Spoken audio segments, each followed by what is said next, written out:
ГСП онлайн. Городские новости сейчас.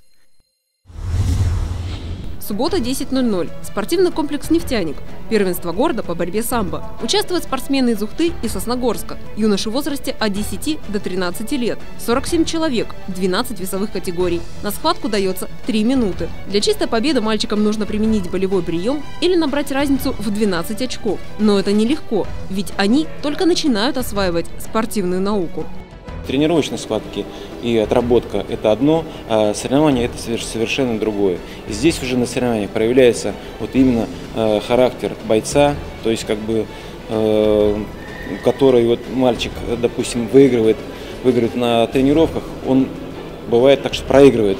Чисто психологически. Подобное соревнование – это лишь первая ступень на пути к большим спортивным достижениям. Возможно, совсем скоро кого-то из этих юношей мы увидим вновь, но уже на соревнованиях республиканского или российского масштаба.